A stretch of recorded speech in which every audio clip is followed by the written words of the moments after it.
జిల్లాలో ఉన్న సాగునీటి ప్రాజెక్టులపై ప్రభుత్వం దృష్టి పెట్టాలని, వాటిని వెంటనే పూర్తి చేయాలని ప్రకాశం జిల్లా అభివృద్ధి వేదిక మరియు జిల్లా రైతు సంఘం నాయకులు ఒంగోలు ప్రెస్ క్లబ్లో మీడియా సమావేశంలో పాల్గొన్నారు. ఈ కార్యక్రమంలో ప్రకాశం జిల్లా అభివృద్ధి వేదిక జిల్లా కన్వీనర్ చుండూరి రంగారావు, చుంచు శేషయ్య, వడ్డే హనుమారెడ్డి, దేవరపల్లి సుబ్బారెడ్డి, ఎన్ నాగరాజు తదితరులు బాగున్నారు.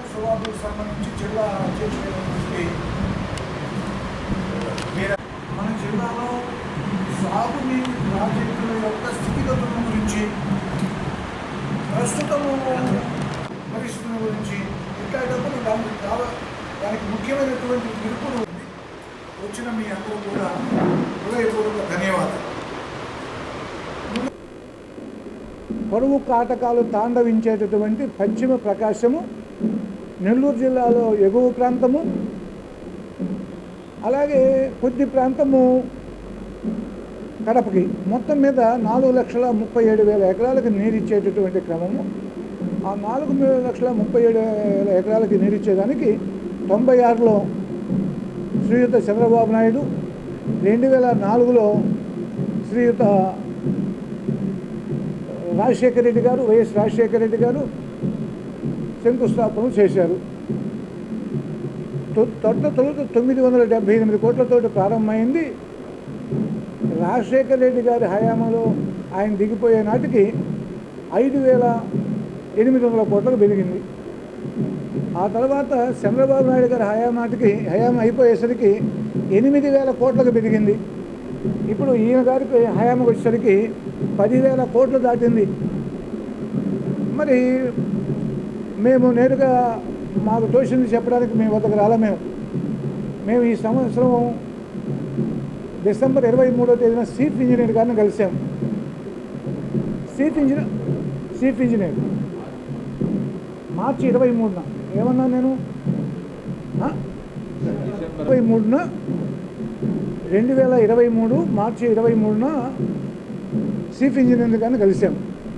ఆయన గారు ఒక ఇచ్చారు. ఏమి ఇచ్చారు తర్వాత చెప్తాం. ఆయన ఎప్పటికి ప్రారంభమవుతుందని చెప్పారు? సెప్టెంబర్ నాటికి ప్రారంభమవుతుందని చెప్పారు. ఆ సెప్టెంబర్ అయిపోయే దశలో మొన్న ఒకసారి వెళ్ళి అక్కడ ఉండేటువంటి 3 గ్యాపులు, అది ఎప్పుడో నిర్మాణమైంది డ్యాములు, నల్లమల సాగర్కి. మరి సొరంగాల పరిస్థితి ఏంటి? సొరంగాల పరిస్థితి ఒకటి కంప్లీట్ అయింది అంటున్నారు. రెండవ దాని పరిస్థితి ఏంటి? రెండవది ఇంకా 654 మీటర్లు చేయాల్సిన అవసరం ఉంది. రోజుకి 3 మీటర్ల చొప్పున మాత్రమే చేస్తున్నారు. మరి 654 మీటర్లు చేయాలంటే ఎన్ని రోజులు పట్టుద్ది? 200 రోజులు పట్టుద్ది. ఆయన ఏదో చెప్తున్నాడు కాబట్టి చాలా వేగంగా చేసేదనుకున్న 110 రోజులకు ముందు పట్టదు. 110 రోజులు అంటే 2023 మాత్రం కాదు, 2024 వచ్చేసి. ఇదొక భాగం. ఇంకొక భాగం ఏంటి? అక్కడ 11 గ్రామాల వాళ్ళు అక్కడి నుంచి నిర్వాసితులను చేయాలి. నిర్వాసితులు అనేటటువంటి వాళ్ళకి సంబంధించి ఇవ్వవలసినటువంటి సొమ్ము ఏమిచ్చారు, ఇంకా ఏమి ఇవ్వాలి? 11 గ్రామాలని అక్కడి నుంచి రాకుండా నల్లమల సాగర్లో ఒక బొట్టు నీళ్ళైనా దింపుతారా? మరి ఎందుకు ఈ విధమైనటువంటి ప్రకటనల మీద ప్రకటనలు, షెడ్యూల్ మీద షెడ్యూల్ ఇచ్చుకుంటా మేము ఇదిగో ఇస్తున్నాం, రేపు ఇస్తున్నాం, మరుసనాడు ఇస్తున్నాం, పొదుపు మాటలు ఇస్తున్నాం, వాళ్ళు ఎవరో ఏదో చేసిపోయారు అనేటటువంటి నిరర్ధకమైనటువంటి మాటల వల్ల ప్రయోజనం లేదు. ఇప్పుడు ఏమైనా మొట్టమొదటిది ప్రాజెక్టు పనులు ఎంతవరకు వచ్చినాయి, రెండోది నిర్వాసితులకు సంబంధించింది ఉంది. ఈ రెండవ దానికి ఒకటో దానికి రెండుకి కలిపి నిధుల కేటాయింపు కూడా కావాలా. నిధుల కేటాయింపు ఎంత కావాలా? 4,061 కోట్ల రూపాయలు ఇవ్వాలి అని చెప్పి చీఫ్ ఇంజనీర్ గారు చెబుతున్నారు. దట్ ఈజ్ విత్ మీ 4,061 కోట్లు. ఈ 4,061 కోట్లకు గాను ఈ సంవత్సరం బడ్జెట్లో పెట్టింది ఎంత? శ్రీయుత వైఎస్ జగన్మోహన్ రెడ్డి గారు అనేటువంటి అపూర్వమైన మాట తప్పని మడని తిప్పిన ఆయన 100 కోట్లు. 100 కోట్లతో ఈ పనులు ఎట్లా అవుతాయి? ఈ 3 అంశాలకు సంబంధించి ప్రాజెక్టుకి సంబంధించి అయితే అసలు ప్రాజెక్టులోకి నీళ్లు వచ్చేదానికి అవకాశం ఉందా? ఒకటిలో ఇస్తున్నాము అని. మరి 2020లో ఇవ్వడానికి ఏమొచ్చింది? మరి 2021లో ఇవ్వడానికి ఏమొచ్చింది? ఏమి శాఖలు ఎత్తుకుంటున్నారు? ఎందుకు ఈ మభ్యపెట్టి 2021కి 2023కి ఏమి తేడా లేదా? 2023లో ఇవాళ తీవ్రమైనటువంటి కరువుతో పశ్చిమ ప్రాంతము అంతా కూడా అల్లకల్లోలమైనటువంటి పరిస్థితుల్లో మంచినీళ్ళకు కూడా దిక్కులేనటువంటి పరిస్థితి, త్రాగునీళ్ళకు కూడా దిక్కులేని పరిస్థితి. అదేమిటి మరి? ఈ మభ్యపెట్టే భ్రమకొలిపే దిక్కుమాలిన ప్రకటనలు ఏంటి? నిజాయితీ ఉండాలి కదా. ఇవన్నీ ఇట్లా ఉంటే అసలు కృష్ణానదిలో నీళ్ళు ఎన్ని ఉన్నాయి? కృష్ణానదిలో ఉన్నటువంటి నీళ్ళని ఇచ్చేయి కృష్ణా జిల్లాలో ఉన్నటువంటి కృష్ణానదిలో ఉన్న నీళ్ళని తెలంగాణ వాళ్ళు ఎత్తుకొని పోతుంటే ఈయన ఏం చేస్తున్నారు? 647 కోట్ల ప్రజాధనాన్ని ఈ ప్రాజెక్టు నిర్మాణానికి వెచ్చించడం జరిగింది. కానీ దురదృష్టవశాత్తు 14 సంవత్సరాలైనప్పటికీ ఒక్క ఎకరానికి కూడా ప్రాజెక్టు ఆయకట్లో భూములు గ్రావిటీ మీద నీరు ఇవ్వకపోవడం అనేది దురదృష్టకరం. మరి అంతేకాకుండా ఈ ప్రాజెక్టు ఇది మంచి గత సంవత్సరం ఆగస్టు 31వ తేదీన 3వ నెంబర్ గేటు పట్టకపోవడం జరిగింది. సంవత్సరం దాటి అప్పటికే ఈ రాష్ట్ర ప్రభుత్వం యొక్క గేటు నిర్మాణాన్ని కూడా చేయలేకపోవటం, దానికి కావాల్సిన 2.4 కోట్ల రూపాయల నిధులను కూడా వెచ్చించలేకపోవటం అనేది చాలా సిగ్గుచేటైన విషయం. మరి ఈరోజు పశ్చిమ ప్రాంతంలో అతి చిన్న ప్రాజెక్టు, దాని ప్రాజెక్ట్ అనే కదా ఒక పెద్ద చిరువంత ప్రాజెక్టు, శ్రీ పోతుల సంచయ్య సంగమేశ్వరం బాలేరు ప్రాజెక్టు సుమారుగా 9,500 ఎకరాల పైసలకు దానికి సాగు నిర్మించే అవకాశం ఉంది. కనుక దాన్ని నత్తనడకన నడిపిస్తూ ప్రాజెక్టులు పెద్ద ప్రాజెక్టుల కంటే పోటీ పడలేని పరిస్థితి కావచ్చు, కానీ ఇలాంటి చిన్న ప్రాజెక్టులు కూడా పూర్తి చేసి మామాన్ని పెంచుకునే పరిస్థితి ప్రభుత్వానికి. ఈరోజు ప్రభుత్వం చూస్తే ఇక ప్రతిపక్షాల మీద దాడులు, కేసులు, రేపు రాబోయే ఎలక్షన్లో ఎవరిని నామినేషన్లు ఇవ్వకుండా ఏకగ్రీవంగా వారి యొక్క శాశ్వత అధ్యక్షుడిగా ప్రకటించుకున్నటువంటి పరిస్థితి ఉంది గతంలో వారి పార్టీకి. కానీ ఇక్కడ శాశ్వత ముఖ్యమంత్రిగా కొనసాగాలనుకుంటున్నారేమో తెలియదు, కానీ ప్రాజెక్టుని గాలికి వదిలేసి వ్యవసాయాన్ని పట్టించుకోకుండా ఈ రకమైనటువంటి పరిస్థితి కొనసాగుతూ మన రాష్ట్రం ఎలక్షన్ దగ్గరికి వస్తుంది. ప్రాజెక్టులు ఎక్కడ వేసిన గొంగళ అక్కడ లాగే ఉన్నాయి. మరి ఇటువంటి పరిస్థితుల్లో ఏమి ఘనకార్యాలు చేశారని చెప్పి రేపు ప్రజల దగ్గరికి వచ్చి ఓట్లు అడిగే పరిస్థితి ఉందనేది ప్రభుత్వ పెద్దలు ఆలోచించవలసిందిగా వచ్చు అవకాశం ఉంటుంది. నీరు విడుదలప్పుడు కూడా గుల్లకం ప్రాజెక్ట్ దగ్గర మీటింగ్ జరిగినప్పుడు కూడా దాన్ని పూర్తి స్థాయిలో మేము ఏర్పాటు చేస్తామని ఎమ్మెల్యే గారు హామీ ఇచ్చిండారు. కానీ ఆ హామీలను ఇంతవరకు నెరవేర్చకపోవడం చాలా దారుణమైన విషయం. ఇప్పటికైనా ఆ ప్రాజెక్ట్ని పూర్తి స్థాయిలో ఉపయోగంలోకి తీసుకురావాలని అఖిల భారత రైతు సంఘంగా మేము డిమాండ్ చేస్తాం. స్వర్గీయ వైఎస్ రాజశేఖర రెడ్డి గారి తోడల్లుడు, అప్పటి ఎంపీ గారు, ఇప్పటి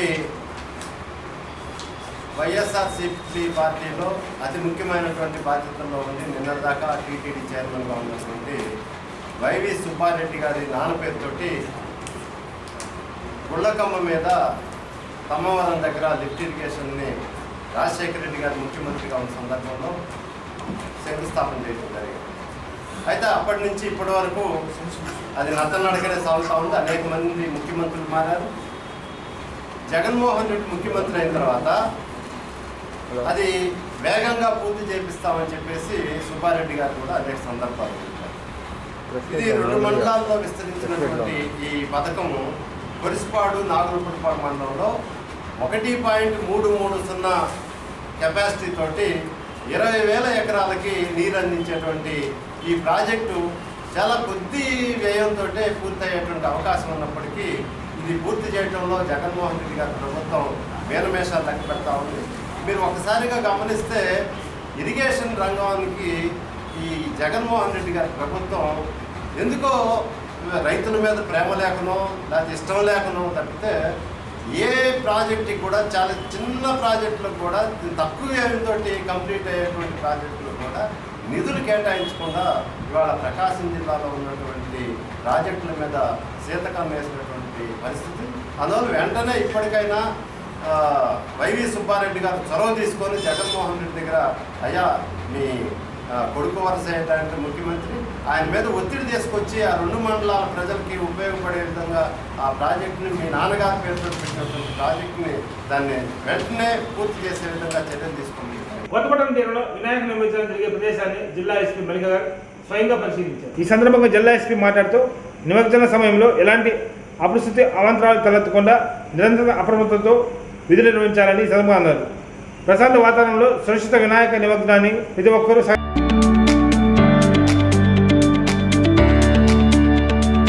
పొదిల్లో జగనన్న చౌక కార్యక్రమంలో ప్రజల నుండి జిల్లా కలెక్టర్ దినేష్ కుమార్ అర్జున్ స్వీకరించారు. ఈ కార్యక్రమంలో joint collector Srinivasulu, training collector Shaurya Man Patel తదితరులు పాల్గొన్నారు. డ్రింకింగ్ వాటర్ సమస్య గురించి పొదిలి గురించి పేపర్లు కానీ అది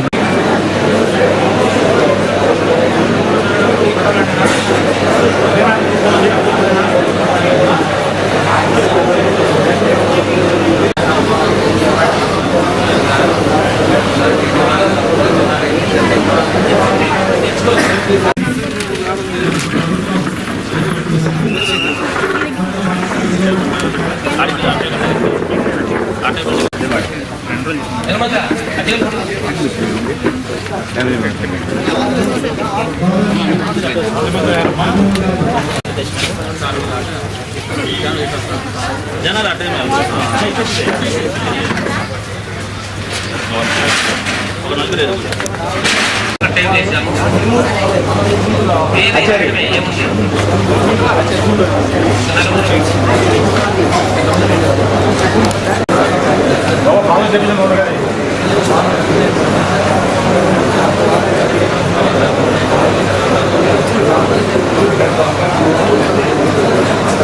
Beauty social welfare.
Registration data గురించి చెప్పాను కదా, సర్వే నెంబర్లో రిజిస్ట్రేషన్ మార్క్స్ గురించి చెప్పానా లేదు?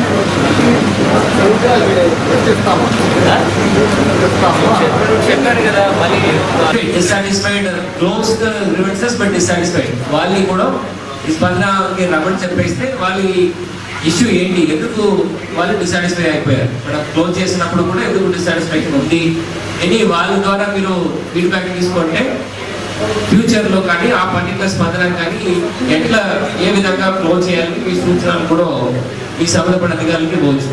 సో ఈ ప్రిపేర్ వన్ ఎస్ఓపి దాటి మండలం స్పందనలో అధికారులు ఏం చేయాలి, ఎట్లా ఈ టైం ఇంకా ఎట్లా క్వాలిటీగా స్పెండ్ చేయాలి, వచ్చిన రోజు దూరం వచ్చిన తర్వాత మీ సంబంధపడ్డ ఫీల్డ్ యూనిట్స్ ఏమి ఇన్స్పెక్షన్ చేయాలి దీని గురించి కూడా issue quick SOP by tomorrow. దాని ప్రకారం ఆల్ డిపార్ట్మెంట్స్ ఫాలో అవ్వాలి. సెకండ్ స్పందనలు ఇప్పుడు మనం ఎవ్రీ ఆల్టర్నేటివ్ ఆల్మోస్ట్ స్పందన కనెక్ట్ చేస్తున్నాం. సో దానివల్ల మనకి ఇది డిస్పోజల్స్ గురించి పరిష్కారం చేయడంలో మనం మానిటరింగ్ చేయడం సెంట్రల్ స్పందన టీం వల్ల కుదరదు. సో డిపార్ట్మెంట్లో ఐ వాంట్ యువర్ స్పందన నోడల్ ఆఫీసర్ స్పందన టీమ్ మీరు ఎవరెవరు సెటప్ చేసి ఉన్నారు ఆ team should take the lead. Otherwise every other day you will get 1 or 2 petitions. అది అన్ని కూడా స్పెసిఫిక్గా మీ పర్యవేక్షణ చేసి ప్రాపర్గా రివ్యూ చేసుకుని పరిష్కారం చేయకపోతే క్వాలిటీ దెబ్బతవుతుంది. ఫైనలీ ఈ పెటిషన్ ఇచ్చాము, క్లోజ్ చేశాము, దానికి సాటిస్ఫై అవ్వలేని పర్సంటేజ్ పెరుగుతూనే ఉంటాయి. దానివల్ల I want all the officers to establish a good nodal officer who should be reviewing and giving you a proper feedback about the mandal level spadhanas also. Okay, so this is one thing. Second, ఇవాళ ప్రధానంగా పొదిలి మండలం నుంచి వచ్చింది, దగ్గర ఉన్న కనిగిరి మేకమిట్ల ఈ CS కూడా very few అట్లా రావడం జరిగింది. మెజారిటీ పొదిలి రిలేటెడ్ ఇష్యూస్ అన్ని కూడా పొదిలి మండలికి వచ్చేసి ఈ ఇష్యూస్ అన్ని కూడా పరిష్కారం అవ్వకపోతే మాత్రం దాన్ని మండల లెవెల్ అధికారుల మీద ఐ విల్ ఫిక్స్ రెస్పాన్సిబిలిటీ. ఎందుకంటే ఇప్పుడు దాకా మన డిస్ట్రిక్ట్ లెవెల్ స్పందనలో మీ హెచ్ఓడికి ఇచ్చేసి హెచ్ఓడి నుంచి మీ మండలికి వచ్చి మండలం మీరు చేసిన ఇష్యూస్ డిస్ట్రిక్ట్ లెవెల్లో రివ్యూ చేయడం జరిగింది. ఇప్పుడు మండలికి ఇంటర్ డిస్ట్రిక్ట్ అడ్మినిస్ట్రేషన్ వచ్చినప్పుడు ఖచ్చితంగా ఇక్కడ వచ్చిన ప్రాబ్లమ్స్ అన్ని కూడా పూర్తి స్థాయిలో పరిష్కారం జరగాలి. జరగకపోతే మాత్రం సంబంధపడ్డ అధికారుల మీద I will fix responsibility to so take this particular petition very seriously. So గౌరవ ముఖ్యమంత్రి గారు ఈ కార్యక్రమం ఎస్పెషలీ ఈ మండల్ లెవెల్ గైడ్లైన్స్ చెప్పుదాము కార్యక్రమము చాలా ప్రయారిటీగా తీసుకొని రిలీజ్ చేసిన వలన ఇంకా ఈ కింద వచ్చిన అర్జీలందరూ కూడా ప్రయారిటీగా తీసుకొని క్వాలిటీగా డిస్పోజ్ చేయమని కోరుతున్నాను. ఈ డిస్పోజ్ చేసిన వివరాలు కూడా వచ్చిన అర్జీదారులకి ఖచ్చితంగా కింద ఉంటున్న సెక్రటరియట్ వ్యవస్థ వాలంటీర్ వ్యవస్థ ద్వారా వాళ్ళకి చెప్పించడం కూడా చాలా ఇంపార్టెంట్ కార్యక్రమం. సో దట్ వాళ్ళు కూడా సాటిస్ఫాక్షన్ లెవెల్స్ కానీ ఫీడ్బ్యాక్ కానీ మన దృష్టికి వస్తుంది. Okay, this will close this స్పందన. దర్శి మండల్లో నెక్స్ట్ మండల్ లెవెల్ ఈ జాగ్రత్తగా చెప్దాం కార్యక్రమం పెట్టడం జరుగుతుంది. ఢిల్లీలో ఎస్సీ వర్గకు వ్యతిరేకంగా జంతర్ వద్ద జరిగే ధర్నా కార్యక్రమంలో ఆంధ్రప్రదేశ్ మానవ రాష్ట్ర గౌరవాధ్యక్షులు బిల్లా చెన్నయ్య పాల్గొని మాట్లాడారు. జాతీయ అధ్యక్షులు గౌరవనీయులు పెద్దలు జి చెన్నయ్య గారికి, అదేవిధంగా ఇక్కడున్న స్టేజ్ మీద ఉన్న పేరు పేరున మా మిత్రులకు, మా అన్నదమ్ములకు, మానవ సోదరులకు అందరికీ జై భీమ్. ఇవాళ ఈ పరిస్థితి ఎందుకు మళ్ళీ గవర్నమెంట్ బీజేపీ గవర్నమెంట్ తీసుకొచ్చిందంటే మనందరమే మరలా నోటు మీద రాసుకుంటే వర్గీకరణ వద్దురా, వర్గీకరణ వద్దురా, వర్గీకరణ వద్దురా, వర్గీకరణ వద్దురా, వర్గీకరణ వద్దురా, వద్దు వద్దు మాకొద్దు, వద్దు వద్దు మాకొద్దు, వద్దు వద్దు మాకొద్దు, ఏబిసిడి వద్దురా, ఏబిసిడి వద్దురా, దళితుల ఐక్యత, దళితుల ఐక్యత.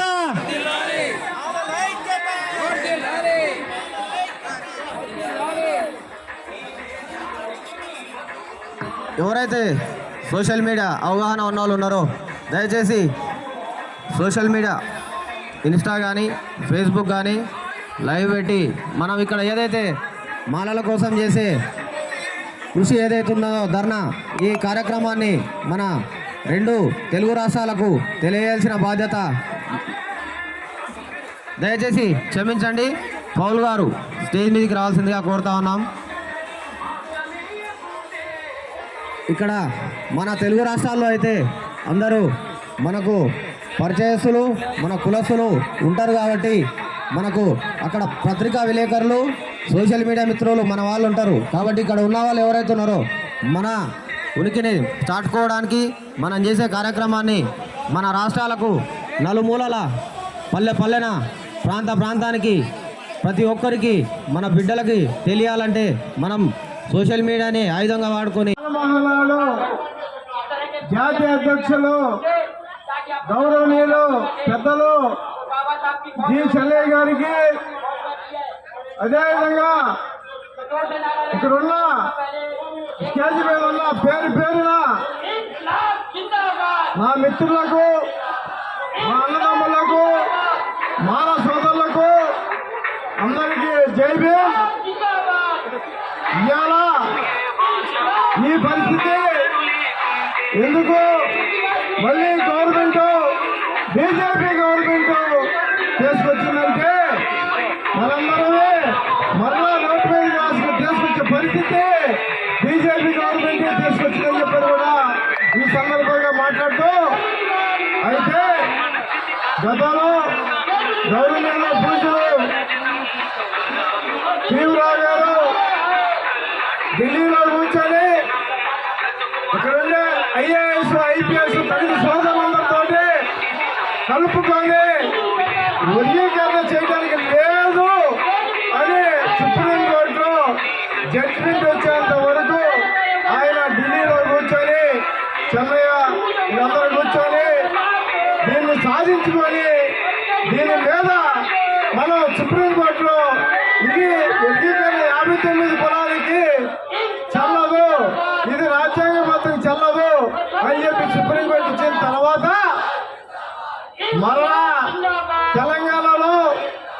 మాజీ సోదరుని దగ్గర చేసుకోవాలని రాజకీయ కుట్రతోటి ఇవాళ బీజేపీ నాయకులు కిషన్ రెడ్డి గారు ఇష్టమాది వేసుకొని తిరగటం మనందరం చూస్తూ ఉన్నాం. మేము చెప్తా ఉన్నాం, ఎప్పుడైతే తెలుగుదేశం గవర్నమెంట్ వర్గీకరణకి అనుకూలంగా ఇచ్చిందో ఆ రోజు గవర్నమెంట్ ని పతనం చేసే పరిస్థితులు మనందరం కంకణం కట్టుకున్నాం. అదే రకంగా మరలా ఏ పార్టీ అయినా ఎవరైనా మాలల జోలికి వర్గీకరణ జోలికి వస్తే గవర్నమెంట్ ని పతనం చేయడానికి కూడా మేము వెనకాడమని చెప్పాలి. ఈ వార్తల సమాప్తం. నమస్కారం.